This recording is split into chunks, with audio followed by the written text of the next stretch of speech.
आज के जो कार्यक्रम पार्टी का हर विधानसभा में बूथ लेवल जनसंपर्क अभियान गति से आगे बढ़ रहे हैं और जैसे जैसे संगठन का निर्माण कर रहे हैं उसी के साथ साथ पार्टी की आगामी गतिविधि भी और विधानसभा की तैयारी पूरी जोर शोर पर आगे बढ़ रही है।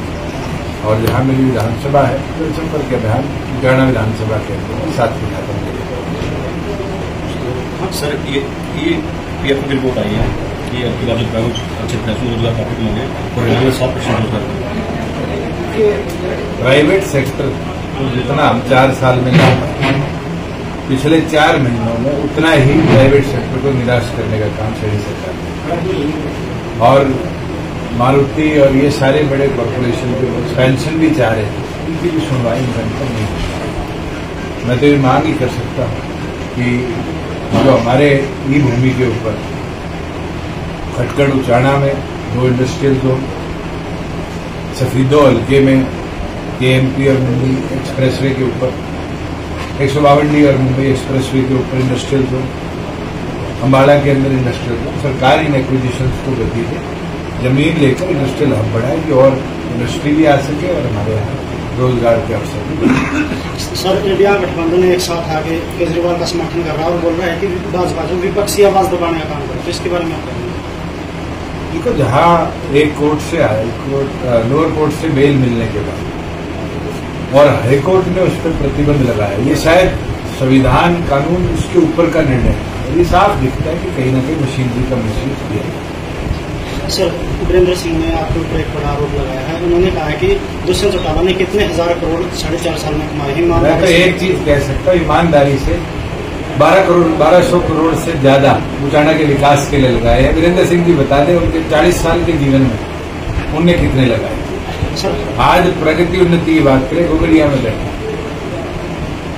30 करोड़ से ज्यादा के विकास कार्य यहाँ कंप्लीट, 10 करोड़ का पेयजल की योजना का प्रोजेक्ट यहाँ मंजूर है, 4.5 करोड़ का स्कूल का नवीकरण यहाँ मंजूर है। वो तो गिनवा सकता है। वीरेंद्र सिंह जी क्यों बौखला जाते हैं? वो तो ये नहीं गिनवा सकते कि उनकी वाइफ एमएलए रही, वो मंत्री रहे, केंद्र के मंत्री रहे, वो 10 चीज तो गिनवाए, उठाने को तो 3।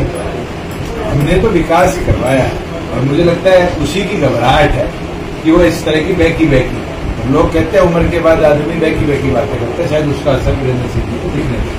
सर इंडिया तो बसपा गठबंधन होगा उसको किस तरह मैं तो आपके माध्यम से चर्चा सुनता हूँ, ग्राउंड लेवल पर तो कोई चर्चा है और ये भी चर्चा है, आप जैसे पत्रकार साथी ने बताया था कि ये बीजेपी का कराया हुआ गठबंधन। सर वीरेंद्र सिंह कहते हैं कि जो चुनाव अभी उसमें मुकाबले कांग्रेस और बीजेपी के बीच जो क्षेत्र चलो ये चीज तो वीरेंद्र सिंह जी का रिकॉर्ड है। पिछली विधानसभा में भी यही कहते थे जब वो बीजेपी में थे और कांग्रेस से मुकाबला कहते थे, आज वो कांग्रेस में बीजेपी से मुकाबला करते। कोई राष्ट्रीय दल क्षेत्रीय दलों से मुकाबले की बात नहीं करते, मगर जब क्षेत्रीय दल आते हैं तो राष्ट्रीय दलों को जवाब भी देते हैं, जीतते हैं। लॉन्च को हरियाणा नाम से बीजेपी प्रचार कर रही है, हरियाणा में विकास कर रहा है। जनता ने ट्रेलर तो लोकसभा में दिखा दिया और पूरी पिक्चर विधानसभा में दिखाने लगा।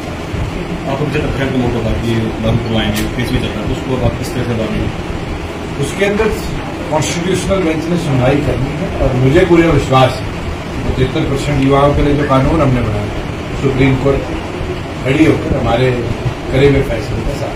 सर लगातार एक मुद्दा चला हुआ है, कानून यूनियन प्लेन पे काफी चला भी था, उसके ऊपर सुप्रीम कोर्ट हमारे प्रदेश में ऐसी कोई चीज नहीं और अगर होगी तो उसका विरोध। सर एक मन में भाकर को लेकर मैं बधाई देता हूं कि अब तक 2 मेडल ओलंपिक्स में आए हैं। पहला सिंगल में मनु भाकर ने जीता है और दूसरा डबल के अंदर हमारे मिक्स डबल्स में हमने जीतने का काम किया और मुझे खुशी है कि मिक्स डबल में भी दोनों हरियाणा के खिलाड़ी हैं और मनु ने एक इतिहास रच दिया कि आज तक के ओलंपिक्स के अंदर पहली भारतीय खिलाड़ी वो बनी है जिसने 2 मेडल जीते। मैं बहुत शुभकामनाएं देता हूं हमारी बहन को और मुझे पूरा विश्वास है अभी तो और इवेंट्स बाकी हैं, भारत का नाम और भी खिलाड़ी रोशन